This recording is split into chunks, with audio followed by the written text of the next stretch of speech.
విజయనగరం మాజీ ఎమ్మెల్యే శ్రీమతి మీసాల గీత స్వతంత్ర అభ్యర్థి ఎన్నికల ప్రచారంలో భాగంగా పీడబ్ల్యూ మార్కెట్లో కరపత్రాలు పంచుతూ ప్రచారంలో పాల్గొన్నారు.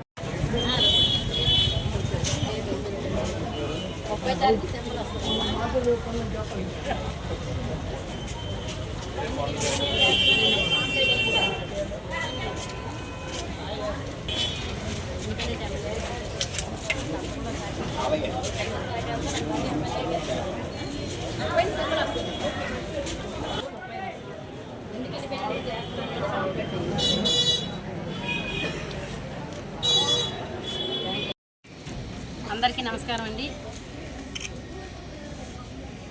2024 మే 13 జరుగుతున్న ఎన్నికలకు సంబంధించి విజయనగరం నియోజకవర్గ అసెంబ్లీ అభ్యర్థిగా స్వతంత్ర అభ్యర్థిగా బరిలోకి దిగుతున్నానని చెప్పి ప్రజలందరి తాలూకు మద్దతు కూడగట్టుకోవడానికి, అలాగే నేను ఎందుకు ఇండిపెండెంట్గా పోటీ చేయాల్సి వచ్చిందనే విషయాన్ని ప్రజలకు తెలియజెప్పాల్సిన బాధ్యత ఉంది. కాబట్టి పాంప్లెట్ల రూపంలోనే వాళ్ళందరి దగ్గరికి వెళ్ళి కలుస్తూ వివరిస్తూ వాళ్ళందరి తాలూకు మద్దతుని కోరుతున్నాము. అందరూ కూడా చాలా ఆదరాభిమానాలతో వాళ్ళ ఇంటి ఆడపిల్ల వచ్చిందనే సాదరంగా ఆహ్వానిస్తూ వారి మద్దతును కూడా తెలియజేస్తున్నారు. మరి మేము చెప్పేది ఒకటే, 2019లో టికెట్ రాకపోయిన తర్వాత 5 ఏళ్ల పాటు ప్రజాప్రతినిధిగా ప్రజలకు సేవ చేయడానికి దూరంగా ఉన్నాం. వ్యక్తిగతంగా ఏదైతే నేను చేయగలిగిన సర్వీస్ ఉందో దాని పరంగా చేయగలిగాను.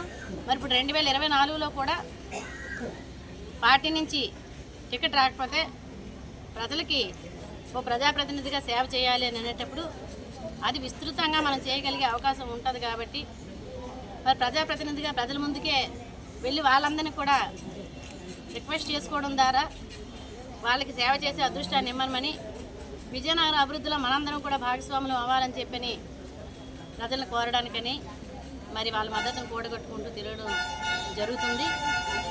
ఈ సందర్భంగా ఎవరెవరైతే మరి నాతో పాటు ఉండేవాళ్ళు కానీ, నేను వెళ్ళేటప్పుడు నన్ను ఆదరంగా రిసీవ్ చేసుకొని వాళ్ళ తాలూకు అభిమానాన్ని చూపుతున్న వాళ్ళందరికీ కానీ, అలాగే విజయనగర ప్రజలకి అందరికీ కూడా మరొకసారి నాకు అవకాశం ఇవ్వండి, నన్ను మళ్ళీ ఎమ్మెల్యే గెలిపించండి.